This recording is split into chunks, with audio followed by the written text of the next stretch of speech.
दोनों के बीच का जो रिश्ता है वो पति पत्नी वाला रिश्ता है। दिन में तकरार, रात को प्यार और संतान भ्रष्टाचार। जो जमीन में मौजूद है, जनता की समस्याओं का निराकरण कर रहे हैं, ऐसे लोगों को कांग्रेस पार्टी ने मौका दिया है, बीजेपी ने मौका दिया है, जिनको कोई जानता नहीं है। दोनों लिस्टों में एक चीज तो साबित हो गई है कि अगर दिल्ली में बैठकर सब फैसले होने हैं छत्तीसगढ़ के, तो ऐसे ही उल्टे पुल्टे नाम आएंगे जैसे कि इन दोनों पार्टियों की लिस्ट में आए।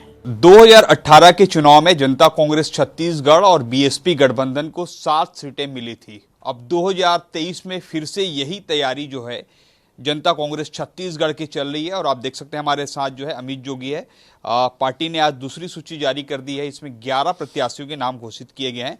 इसमें सबसे महत्वपूर्ण जो चीजें जेसीसीजे के लिस्ट में देखने को मिल रही है कि बसपा और कांग्रेस से और जो बीजेपी से आए जो नेता है उनको टिकट दी जा रही है। आप देख सकते हैं आर.के. राय जो पिछले दिनों जेसीसीजे में थे, फिर बीजेपी गए, अब फिर से इनको गुंडरदेही से प्रत्याशी बनाया है। और मेरे साथ इस वक्त जो है अमित जोगी जी हैं, पार्टी के अध्यक्ष।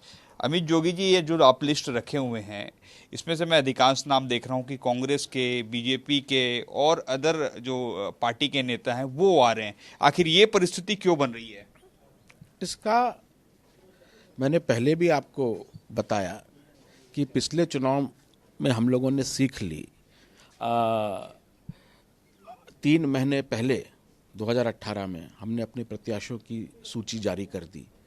जब कांग्रेस और भाजपा की सूची आई, कई अच्छे लोग थे जिनको नहीं दिया गया था, वो हमारे साथ आना चाह रहे थे, उनको नो वैकेंसी का बोर्ड दिख गया। इस बार ऐसा नहीं हुआ है। दोनों पार्टियों की लिस्टें आ गई हैं और दोनों लिस्टों में एक चीज तो साबित हो गई है कि अगर दिल्ली में बैठकर सब फैसले होने हैं छत्तीसगढ़ के, तो ऐसे ही उल्टे पुल्टे नाम आएंगे जैसे कि इन दोनों पार्टियों की लिस्ट में आए हैं। जो वास्तव में काम कर रहे थे, जनता के बीच में थे, कोरोना काल में जिन लोगों ने लगातार मेहनत करी, जनता की सेवा करी, ऐसे भी लोग कांग्रेस में थे, बीजेपी में थे, लेकिन उनको बिल्कुल भी अवसर नहीं दिया गया। ऐसे में हम लोगों ने, मेरे पार्टी के भी लोग हैं इस लिस्ट में जो कांग्रेस में थे, जवाबदार पदों में थे, जिला पंचायत अध्यक्ष हैं इनमें कोरबा के, सूरजपुर के जनपद के अध्यक्ष हैं, मस्तूरी के जिला पंचायत सदस्य और जनपद अध्यक्ष हैं। हर प्रकार के लोग जो जमीन में मौजूद हैं, जनता की समस्याओं का निराकरण कर रहे हैं, ऐसे लोगों को कांग्रेस पार्टी ने मौका दिया है, बीजेपी ने मौका दिया है, जिनको कोई जानता नहीं है। छत्तीसगढ़ का अपमान किया गया है। और ये जो दोनों सूचियां आई हैं दोनों पार्टी की, उसका ये मेरा पहला जवाब है। और अभी आप देखते जाइए और कैसे कैसे नाम आगे आने वाले हैं। कौन कौन नाम है, किस टाइप से नाम आएंगे? थोड़ा तो इंतजार करिए, इतना लंबा आप लोगों ने इंतजार कर लिया है। हम लोग अपना बड़ा साइंटिफिक तरीके से, स्ट्रेटेजिक तरीके से फैसले ले रहे हैं। आज मुझको लगता है कि हम लोग लगभग जो मीटिंग चल रही है, आपने मुझे उस मीटिंग के बीच से ही उठा के यहाँ ले आए, पर अभी कई सीटों पर और भी निर्णय मुझे लगता है आज रात तक एक और हम सूची जारी कर लेंगे और बाकी अगले 2 दिनों में हो जाएगा। मैं ये देख रहा हूँ कि कोटा से रेणु जोगी को और अकलतरा से रीचा जोगी को भी उतारा गया है। और ये खबरें आ रही हैं कटघोरा से अमित जोगी भी चुनाव लड़ सकते हैं। देखिए, लोगों को ये गलत फहमी है कि जो हमारे परिवार है, जोगी परिवार, ये 3 लोगों का परिवार है। ये 3.25 करोड़ लोगों का परिवार है। और जहाँ जहाँ ये जो जितने भी फैसले हुए हैं, ये मैंने नहीं किए हैं, ये हमारी पार्टी की कोर कमेटी ने भी एक तरह से उन पर केवल मोहर लगाई है। ये वहाँ के जो कार्यकर्ता थे, यहाँ सब जगह गया, मैं कार्यकर्ता सम्मेलन किया, सबसे बातचीत हुई, उन्होंने जो तय किया, ये जनता के चुने हुए। लेकिन ये नाम तो मैं जो देख रहा हूँ, ये नाम तो सब सडन वाले हैं ना, सब अचानक आए हैं। बहुत सारे नाम इसमें देख रहा हूँ। आपकी जो सभाएं हैं वो लगभग 1 हफ्ते पहले तक हुई थी।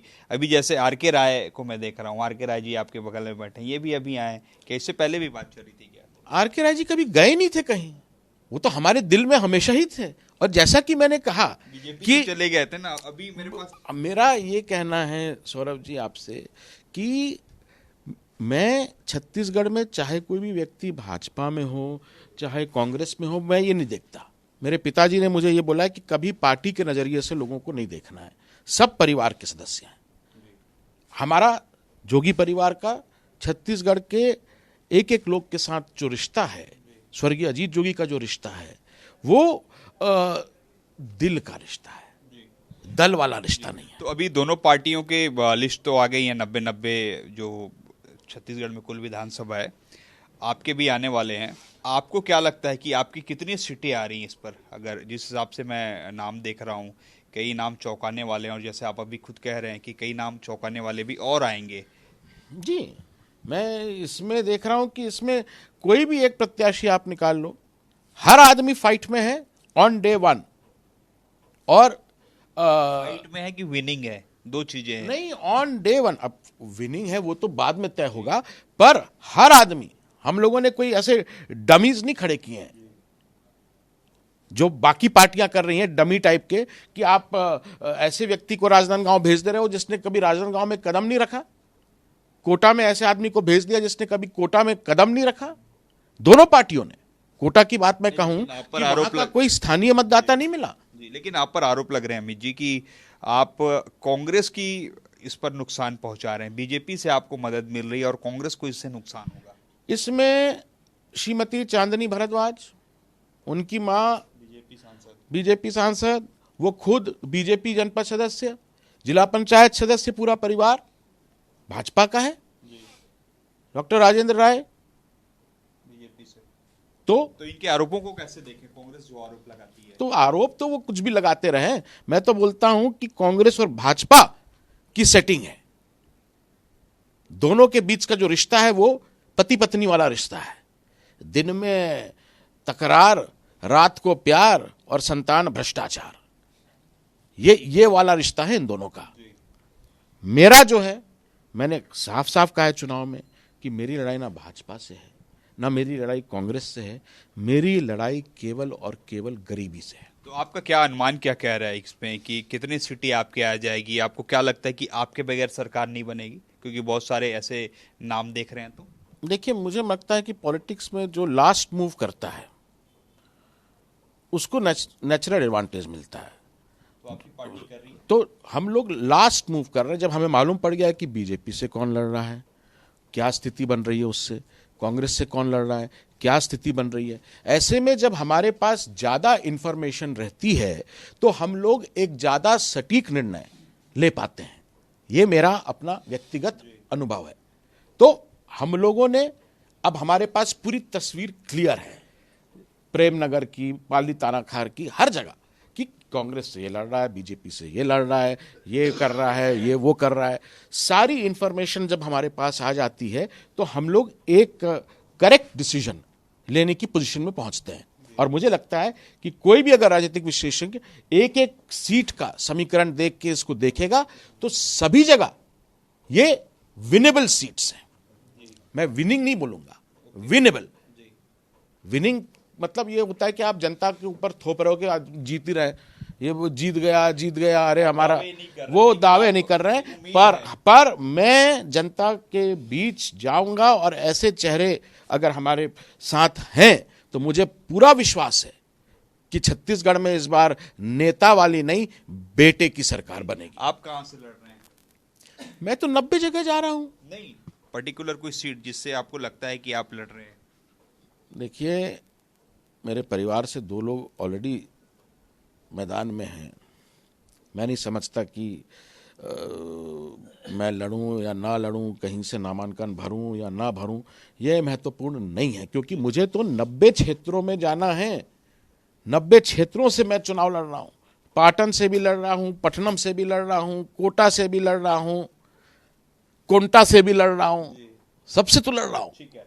हमारे साथ जो है आर.के. राय जी हैं, जो कुछ देर पहले ही जो है बीजेपी छोड़कर जेसीसीजे में शामिल हुए और गुंडरदेही से प्रत्याशी भी बनाया गया है। आखिर आपको भाजपा क्यों छोड़ना पड़ा? आप अपने पुराने परिवार में ही आ गए।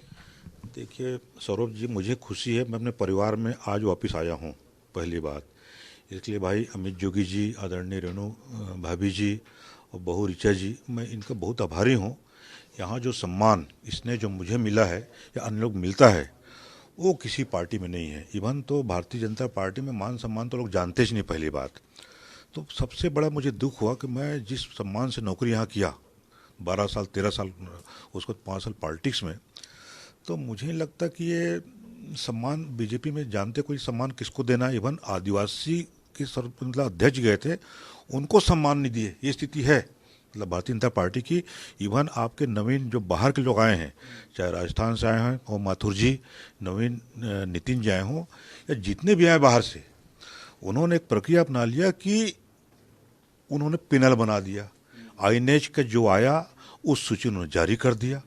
तो आम कार्यकर्ता तो यही बोलना है, मेन जो हमारे मेन कार्यकर्ता हैं, तो वो ये बोल रहे हैं कि अगर ये इनके पास हमको जाने की जरूरत है, हम अगले बार हम प्रेस में जाकर टिकट लेंगे। अच्छा, आपको मुझे बताइए कि गुंडरदेही में आपकी पोजीशन जो 2018 में तीसरे नंबर पर थी, इस वक्त जो है बीजेपी से साहू हैं और जो कैंडिडेट हैं, और कांग्रेस से निषादी हैं जो भी वर्तमान में विधायक हैं, तो इस बार क्या लग रहा है आपकी स्थिति? देखिए, इस बार जो वर्तमान विधायक निषाद जी, उनके भ्रष्टाचार की कोई बिना हिसाब के चल रहा है अभी कंप्लीट। इवन उनका जो मकान बनाए हैं प्रधानमंत्री आवास योजना का, उन्होंने 2.5 लाख मंजूर कर 1 करोड़ का मकान खड़े कर दिया और हर काम में 30% 40% बिल्कुल आम बात हो गई है। उसी तरह से जो बीरेन्द्र साहू भारतीय जनता पार्टी के, इनके बहुत से ऐसे मान लो वीडियो जारी हुए हैं जिनमें उनका चरित्र पर दामन में दाल लग रहा है। ये बिल्कुल आमने आ गए, सामने आ गया। कुछ कांग्रेस वालों ने थे, मेरे ख्याल से ये नामांकन के बाद जारी मत कर दें। तो ऐसे प्रत्याशी चयन करना भारतीय जनता पार्टी के लिए आने वाले भविष्य के लिए अच्छा नहीं होगा, जहाँ तक मेरा अपना सोच है जी। तो ये थे हमारे साथ जनता कांग्रेस छत्तीसगढ़ के प्रदेश अध्यक्ष अमित जोगी और गुंडरदेही से जेसीसीजे प्रत्याशी आर.के. राय। इन दोनों का कहना है कि जैसे जैसे चुनाव नजदीक आता जाएंगे वैसे वैसे छत्तीसगढ़ में क्लियर हो जाएगा कि किसकी जीत और किसकी हार हो रही है। वही अमित जोगी ने साफ तौर पर कहा है कि अभी जो हम सूची जारी कर रहे हैं इसका फायदा हमें जरूर देखने को मिलेगा। अब देखना होगा जब 3 दिसंबर को चुनाव परिणाम आएंगे तो छत्तीसगढ़ में किसकी जीत और किसकी हार हो रही है, वहीं जेसीसीजे की क्या स्थिति रहेगी। कैमरामैन मुकेश के साथ सौरभ सिंह परिहार, IBC 24 रायपुर।